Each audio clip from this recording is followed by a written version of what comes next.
Hello guys, welcome to the session. So we are back with the part 2 of तन्मय का तड़का, है ना। ये sessions में हम क्या कर रहे हैं, हम ये ऐसी कुछ टिप्स ट्रिक्स या स्पेसिफिक सिचुएशंस को डिस्कस कर रहे हैं जो वैसे जनरली अगर एग्जाम में उस टाइप के क्वेश्चंस हमको मिलते हैं तो हमको थोड़ा सा कैलकुलेशन में टाइम लगता है या हम फंस जाते हैं। तो कुछ लूप होल्स हमने फाइंड किए हैं या जो रिपीटेड पैटर्न्स हैं वो हमने देखा है। सो उसके हिसाब से कुछ टिप्स एंड ट्रिक्स हैं हमारे पास। So we can just go for it, जिससे ताकि जो है हमारा लेबर हमारा मेहनत काफी कम हो जाए इन दैट सिचुएशंस। ठीक है। सो आज आज के टॉपिक में आज हम करने वाले हैं, we are talking about simple interest and compound interest के बारे में ही ज्यादा बात करेंगे, है ना। बिकॉज ये टॉपिक हर जगह आ जाता है, हर जगह आ जाता है। सिंपल इंटरेस्ट तक तो ठीक है, कंपाउंड इंटरेस्ट जहां पर आता है तो हमको प्रॉब्लम होना स्टार्ट हो जाती है। So let's look at some of the situations जहां पे हम क्या क्या टिप्स एंड ट्रिक्स लगा सकते हैं कुछ सिचुएशंस में जो बहुत बार देखी गई रिपीटेड पैटर्न्स हैं। उसी ट्रिक्स के बारे में बात करेंगे। ऐसा नहीं कि हम सारे ट्रिप्स यहाँ पे टिप्स एंड ट्रिक्स लेकर के बैठे हुए हैं। सो let's just get to the session as fast as we can without any time waste. ठीक है। तो today we are talking about simple and compound interest। ठीक है। जनरल केसेस नहीं पढ़ेंगे, जो स्पेसिफिक केसेस है उनके बारे में बात कर रहे हैं। ठीक है। अब अच्छा, सबसे पहले सिंपल इंटरेस्ट कंपाउंड इंटरेस्ट पे मूव होने से पहले सबसे पहले एक क्वेश्चन है मेरा। लास्ट में हमने रेशियोज वाला पार्ट किया था, परसेंटेज एंड रेशियो। ठीक है। अगर फॉर एग्जांपल कुछ इस टाइप की सिचुएशन आती है हमारे पास, क्या देर आर टू पीपल, उनके इनकम का रेशियो दिया है, जैसे पर्सन 1 है एंड पर्सन 2 है। उस उन दोनों के इनकम का रेशियो मेरे को दिया हुआ है 3:2। ठीक है। और उनके एक्सपेंसेस का रेशियो दिया है मुझे 4:3, है ना। अगर मेरे को फाइंड करना है कि हु सेव्स मोर, कौन ज्यादा सेविंग करता है ये दोनों सिचुएशन में। ठीक है। तो अगर मैं जनरल मेथड से जाऊंगा तो मैं एज्यूम करूंगा कि यहाँ पर 3x इसकी इनकम होगी और 2x इसकी इनकम होगी। देन यहाँ पर एज्यूम करूंगा 4y इसका एक्सपेंडिचर है, 3y इसका एक्सपेंडिचर है। Then I will start finding out the saving की 3x माइनस 4y यहाँ पे सेव होगा, 2x माइनस 3y यहाँ पे सेव होगा। Then I will be comparing. So बहुत ही लेंदी प्रोसेस होने वाला है। ठीक है। यहीं से हमको दिख रहा है कि दो वेरिएबल तो आ ही गए हैं, ऊपर से उसके बाद उनका डिफरेंस, देन वी कंपेयरिंग। तो काफी मेहनत है। तो ऐसी कोई भी अगर सिचुएशन आती है तो उसका एक डायरेक्ट ही फंडा हमको पता होना चाहिए। डायरेक्ट फंडा का सबसे पहला स्टेप है, फर्स्ट स्टेप है कि जो दोनों इनकम और एक्सपेंडिचर का रेशियो है ना, अगर मैं इनकम के एक्सपेंडी रेशियो को मुझे x:1 के फॉर्म में कन्वर्ट कर लेना है। ठीक है। सेम गोज विथ एक्सपेंडिचर का रेशियो को y:1 के फॉर्म में कन्वर्ट कर लेना है।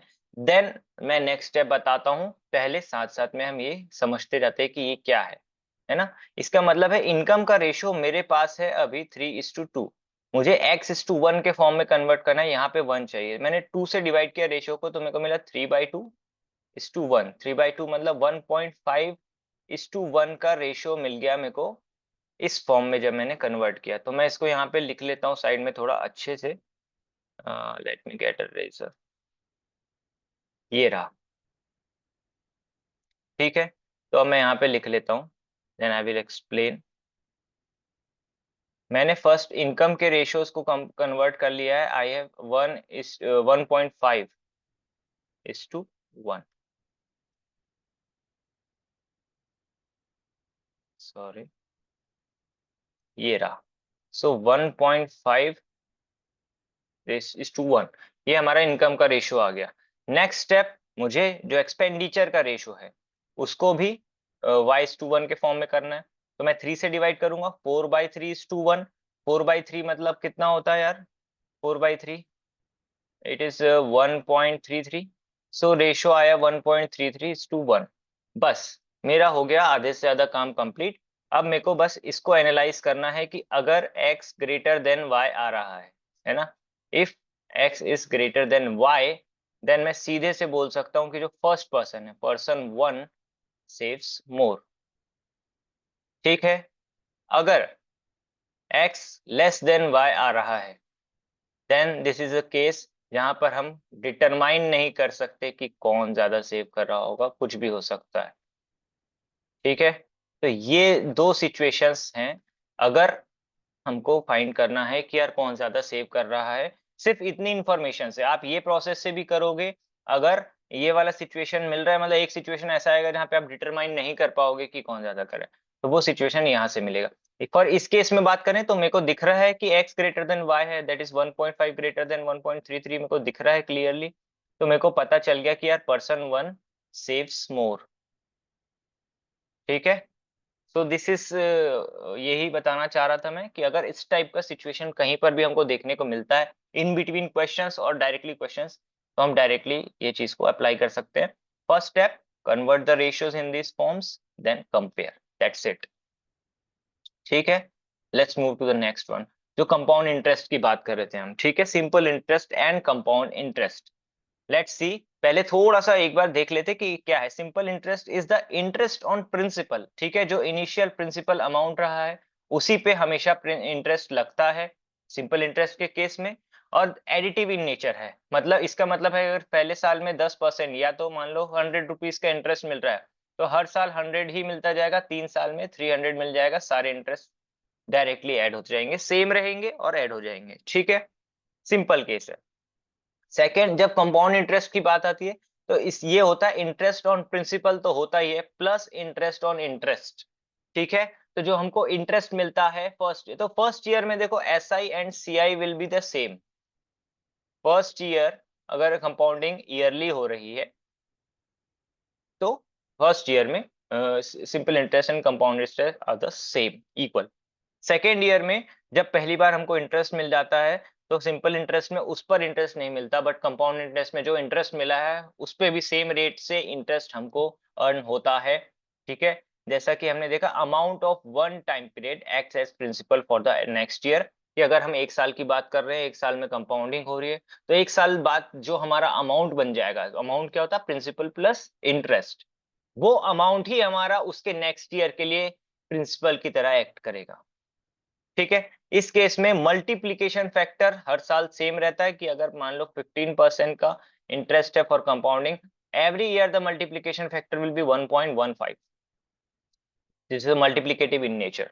ठीक है, चलो अब अपन जो स्पेसिफिक केसेस की बात कर रहे थे, वो इस पहला स्पेसिफिक केस हमारे सामने आ चुका है कि यार वो बोलता है कि यार difference between simple interest and compound interest की बात करता है। ठीक है, तो उस केसेस में ये सारे जहां पर भी ऐसी बात कर रहा है, हमको क्या करना है, हमको दो चीज याद रख लेना है। ये है पहला, at the end of 2 years अगर difference between C I and S I की बात कर रहा है और 2 साल की बात कर रहा है, टाइम पीरियड 2 years के लिए है, तो हम डायरेक्टली बोल सकते हैं कि जो difference between S I and C I है वो होता है पी आर स्क्वायर। यहाँ पर आर क्या है भाई, R by 100, that is rate. R is small R से अगर 10% है फॉर एग्जाम्पल, तो स्मॉल आर हो जाएगा 10, तो कैपिटल आर हो जाएगा 10/100। So this will be like this. ठीक है, ये आएगा हमारा डिफरेंस। अगर सेम चीज को हम 3 years के लिए बात करेंगे तो ये फॉर्मूला इस तरीके से हो जाता है 3PR² plus PR³ are again same है यहाँ पर, स्मॉल आर बाई 100। ठीक है, ये दो बात हमको ध्यान रख लेना है। वैसे इससे ज्यादा की बात करता नहीं है, दो ज्यादा से ज्यादा तीन, जनरली 2 years की बात करता है, पर 3 years की भी बात कर सकता है। तो हमने ये भी फॉर्मूला लिख लिया है। अब इसके क्वेश्चन में अप्लाई कैसे हो सकता है, हम सिंपल इसको अप्लाई तुरंत करके देखते हैं। ठीक है, जैसे क्वेश्चन नंबर 1 देखेंगे ना, find the difference between CI and SI on 5000 for 2 years at 8% per annum. ठीक है, हमको कुछ नहीं, हमको प्रिंसिपल अमाउंट दे दिया था, हमको टाइम पीरियड दे दिया था, हमको रेट दे दिया था। ठीक है, we know that difference amount 2 year की बात करता है तब कितना आता है, पी आर स्क्वायर आता है। हमने रख दिया principal 5000 and R is 8%, that is 8/100 whole square. ठीक है, मैं कुछ भी कटी पिटी काटा पीटी नहीं कर रहा हूँ।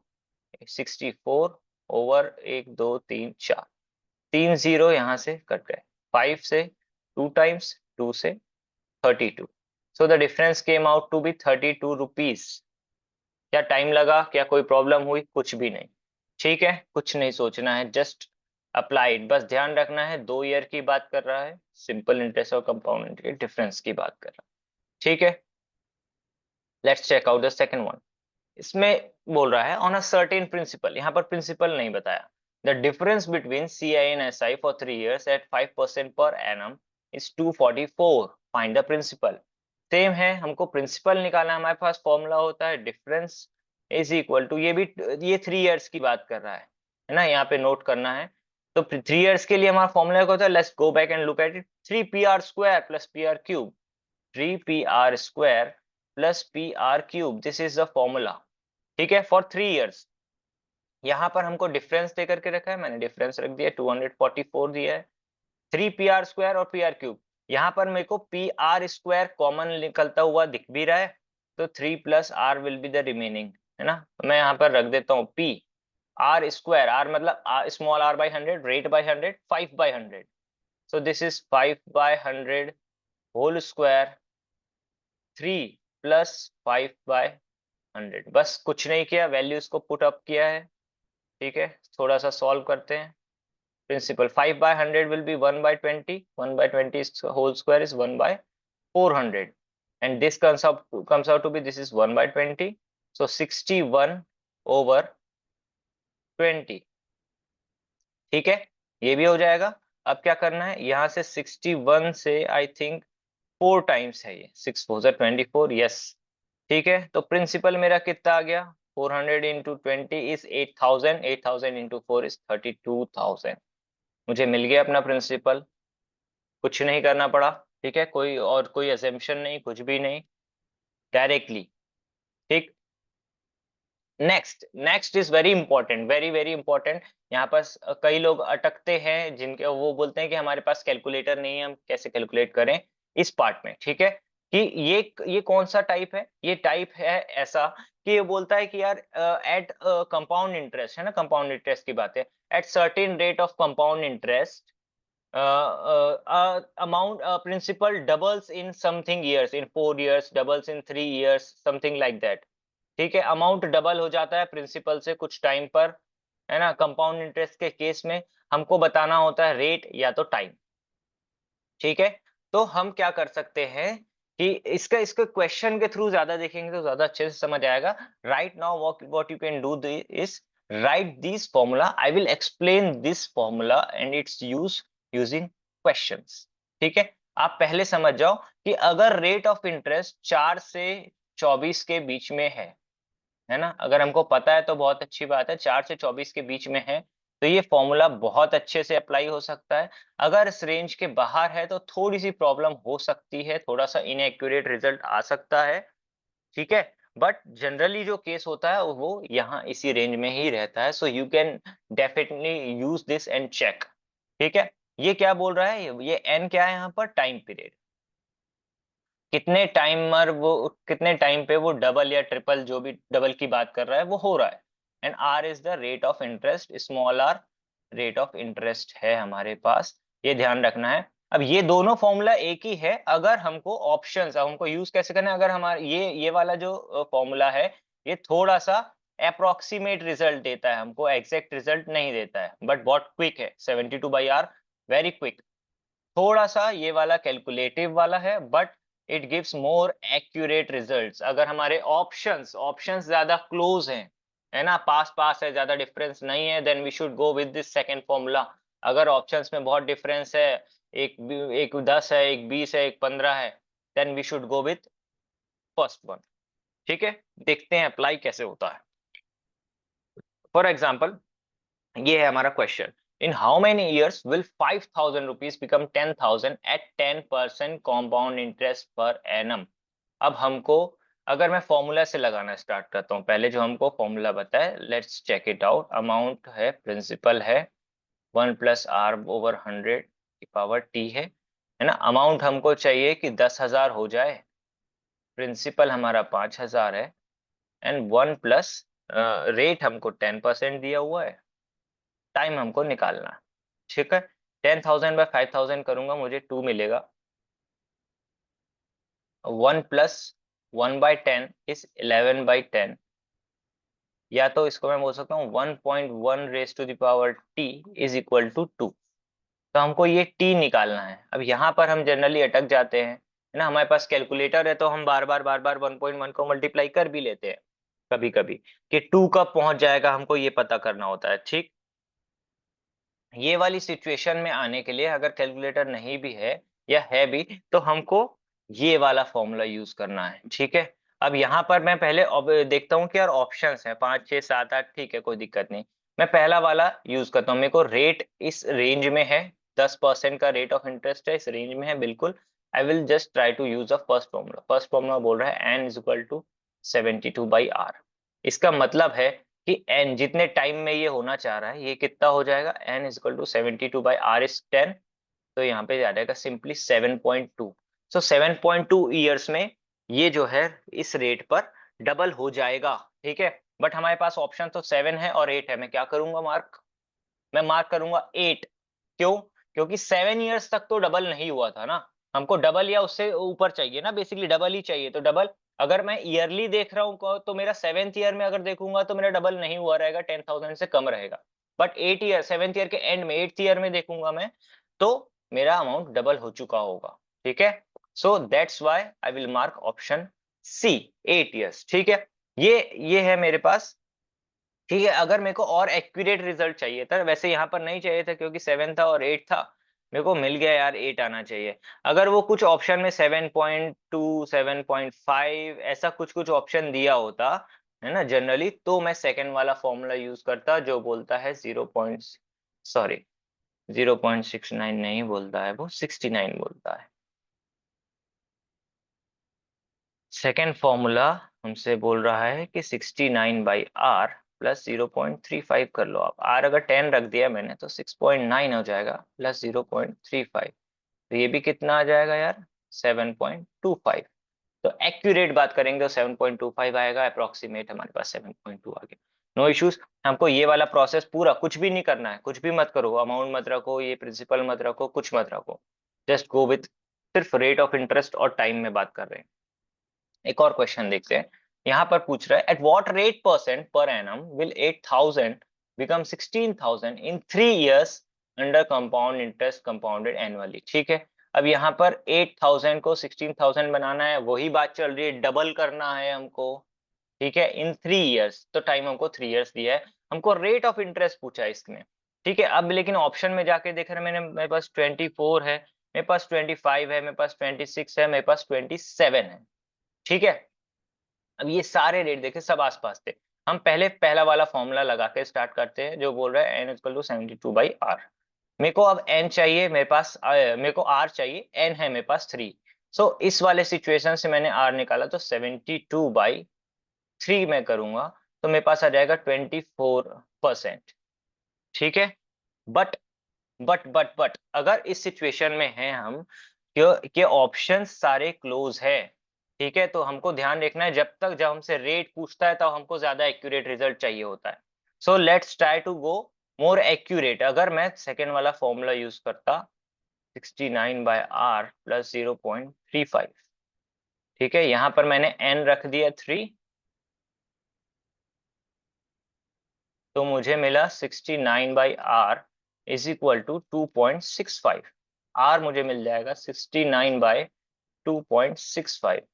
इसको सॉल्व जैसे ही करूंगा आई थिंक 2 मुझे मिलेगा 26.03। ठीक है, तो ये मेरे को एक्यूरेट रिजल्ट जब चाहिए है तो मैं I will go with the second formula. मुझे और कुछ लगाना नहीं है, कंपाउंड इंटरेस्ट का फॉर्मूला नहीं लगाना है, कंपाउंड इंटरेस्ट वाला और भी कोई इशू नहीं लगाना है, मेरे को सिर्फ ये वाला फॉर्मूला लगा देना है। आई विल गेट द रेट 26.03% मिल गया मुझे। सो वर्क्स समझ में आ रहा होगा आई थिंक सबको, है ना। तो these are the specific cases जहाँ पे ये चीज बहुत हेल्पफुल है ना। Let's see this one. Last question. A sum of money becomes double in 4 years. Double in 4 years at compound interest. In how many time it will become 8 times. ठीक है, double हो जा रही है, डबल मीन्स 2 टाइम्स। 2 टाइम्स होने के लिए 4 years लग गए हैं। ठीक है, हमको पूछ रहा है कि 8 टाइम्स होने के लिए कितना टाइम लगेगा। ठीक बात है। तो हमको ये पूछ रहा है। अच्छा देखो, मैं एक बार इसको एक्सप्लेन करने का ट्राई करता हूँ, then will move to the short trick जो हम डायरेक्टली करने वाले हैं। पहले हमको बोल रहा है कि डबल हो जा रहा है 4 साल में, है ना। तो बेसिकली अगर मैं इस फॉर्मूले में इसको पुट अप करता हूँ, ये ठीक है, डबल हो जा रहा है मतलब 2 टाइम्स हो जा रहा है प्रिंसिपल का जो भी अमाउंट है। रेट ऑफ इंटरेस्ट मेरे को चाहिए है ना, 4 इयर्स में हो रहा था डबल। ठीक है, तो ऐसी सिचुएशन है, मुझे मिला 1 + r/100 की पावर 4 जो है वो है 2। ठीक है, अब मेरे को फाइंड करना था कि 8 टाइम्स कब हो जाएगा। देखो राइट हैंड साइड में या लेफ्ट हैंड साइड में जो अमाउंट है ये 2 फैक्टर आ रहे हैं यहाँ पे मुझे 8 चाहिए। अगर 8 चाहिए होगा तो मैं 2 से मल्टीप्लाई करे 4 से मल्टीप्लाई करके भी फाइंड कर सकता हूँ, but that will be of no use. ठीक है, अगर मैं both side of the equation में, ये वाली जो इक्वेशन मिली है मुझे, अगर रेस टू दी पावर 3 का अगर कर देता हूं बोथ साइड, तो क्या बन जाएगा। This will look like 1/r/100 की पावर 4 तो हमारे पास पहले ही था, मैंने both side raise to the power 3 किया है। और ऐसा क्यों किया है, क्योंकि 2 की पावर 3 करूंगा तभी तो मुझे 8 मिलेगा, तभी तो 8 टाइम्स हो पाएगा अमाउंट। ठीक है, तो इसलिए मैंने किया हुआ है। तो ये मेरे को मिल तो गया 8 times. As a result, as a consequence मेरे को इस साइड मिला कि 4 × 3 पावर इज 12। ठीक है, तो मेरे को मिल गया यार यहाँ से कि अगर 8 टाइम्स करना है मेरे को मनी, तो मेरे को 12 इयर्स लगेंगे। So we'll get the answer. ठीक है, ये इतना सा प्रोसेस है, बट इसको भी हमने स्टैंडर्डाइज कर देंगे। ठीक है, इसको भी स्टैंडर्डाइज कर देंगे और हम सीधा बोलेंगे, सीधा बोलना चाहेंगे कि अगर मेरे को, मेरा डबल था है ना, 2 टाइम्स था, उसके लिए मेरे को 4 इयर्स लगे। मेरे को 8 टाइम्स चाहिए, सो मैं यहाँ पर इसकी पावर 3 करूंगा, है ना, I have to raise by power 3। तो मैं ये 3 इससे मल्टीप्लाई कर दूंगा तो मुझे सीधा मिल जाएगा 12 इयर्स। डन। मल्टीप्लाई करना है, इसमें पावर रेज नहीं कर देना, इसमें हम मल्टीप्लाई करेंगे जो भी पावर यहाँ पे रेज करने वाले हैं। So I will get the answer directly. ठीक है, तो दिस वाज अनदर वन, है ना। लास्ट, इंस्टॉलमेंट्स की बात जब भी करता है जनरली इंस्टॉलमेंट्स में सीआई की ही बात करता है, एसआई में कम बात करता है। इफ यू आस्क इंसिस्ट, मैं एसआई वाला भी इंस्टॉलमेंट्स आप लोग को एक्सप्लेन कर दूंगा, but let me know in the comments if you have seen questions on installments on SI. ठीक है, जनरली जनरल केस जो प्रैक्टिकल केस है वो सीआई में होता है, so will talking about CI. अगर मैंने कुछ भी प्रिंसिपल अमाउंट, कुछ भी लोन अमाउंट लिया हुआ है, मुझे इंस्टॉलमेंट्स में पे करना है ना, rate of interest is small R. अगर 10% है तो आर की जगह 10 रख देंगे हम। ठीक, एन अगर लोन पीरियड है, मुझे जो इंस्टॉलमेंट्स है वो मेरे को 3 साल, 2 साल, 4 साल जितने में भी पे करना है। और X is the fixed installment amount, मतलब हर साल मैं एक ही installment, same equal installment pay करूंगा। Equal installment, remember, equal installment हम हर साल में पे करने वाले हैं। ठीक है, देन हम सीधा ये वाला फॉर्मूला लगा के, अप्लाई करके, हम अपना जो इंस्टॉलमेंट का अमाउंट है हर साल जो लगने वाला है उसको तुरंत ही फाइंड आउट कर सकते हैं। This X is the installment amount जो मुझे पे करना पड़ेगा हर साल, and R, small R is equal to r/100, the rate percent. ठीक है, और ये एन मतलब कि मुझे कितने साल में पे करना है। अगर 3 साल में पे करना है मेरे को, 3 इंस्टॉलमेंट में पे करना है, तो एन की वैल्यू 3 हो जाएगी, थर्ड टर्म पे यहाँ पे एंड हो जाएगा। अगर मुझे 2 साल में पे करना है, एन की वैल्यू 2 हो जाएगी, यहाँ 2 टर्म में ही एंड हो जाएगा। ठीक है, and this is the initial loan amount जो हमने शुरू में लिया था, दैट इज प्रिंसिपल बोल सकते हैं हम इसको। ठीक है, सो this is a very easy one. एक क्वेश्चन ले लेते हैं इसका फटाक से। इसमें बोल रहा है कि John borrow 2,10,000 from a bank at an interest rate of 10% per annum, compounded annually, the loan was repaid in 2 equal installments. ठीक है, जो जो डेटा दे रहे हैं हम बताते हैं। यहाँ पे प्रिंसिपल दिया है, मतलब हमने जो लोन लिया है 2,10,000 का लिया हुआ है। ठीक है, ये क्या लिखा गया, let's see. So we have 2,10,000 का प्रिंसिपल, रेट हमको दिया है 10%। ठीक, आर इज इक्वल टू 10 है बेसिकली ना, अलग से एक और बार 100 नहीं लिखना है। ठीक, ये हो गया। कंपाउंडिंग एनुअली ये पे 2 इक्वल इंस्टॉलमेंट्स, एन की वैल्यू 2 है। The first after 1 year, second after नया दे रहा, फर्स्ट इंस्टॉलमेंट। ठीक है, plus part of the principal amount while the second was the rest of the principal. मतलब 2 साल में पूरा क्लियर ऑफ कर दिया है इसने। देन ईच इंस्टॉलमेंट इज, तो ये सारा डेटा दिया है, हम सीधा पुट अप करेंगे फॉर्मूला में। फॉर्मूला हमारा बोल रहा था कि जो प्रिंसिपल है is equal to X by 1 plus R. R मतलब आर बाई 100। अगर मैं यहाँ से कैपिटल आर निकालूंगा तो वो आर वो 100 आएगा। 10/100 दैट इज 1/10 या तो 0.1। ठीक है, तो this is 0.1 plus X by 1.0.1 का होल स्क्वायर। अब सिर्फ n 2 तक ही है तो इसके आगे ये कोई टर्म नहीं आएगा, एंड हो जाएगा। सो जस्ट वी हैव, यहाँ ये पूरा एक इक्वेशन है, सिंपली इसको सॉल्व करके हमको x निकालना है ना। Go go out and do this, this is your homework, है ना। मैंने पूरा ऑलमोस्ट बता ही दिया है, सिर्फ कैलकुलेशन ही बचा है। सो इस तरीके से ये क्वेश्चंस बन जाएंगे, है ना। ये कुछ 3 4 5 स्पेसिफिक केसेस की बात की है, होपफुली इट विल हेल्प। अगर आप ध्यान रख सकते हो तो बहुत अच्छी बात है, काफी ज्यादा टाइम कट कर सकते हो कुछ क्वेश्चंस में, और ज्यादा डिफिकल्ट भी नहीं है ऐसा याद करना, ठीक है, ध्यान रखना। So that was it for today. हम आगे और भी टॉपिक्स के बारे में जो जो मिल सकता है मैं I will try to find out and give it to you. Okay, so thank you so much guys, bye bye.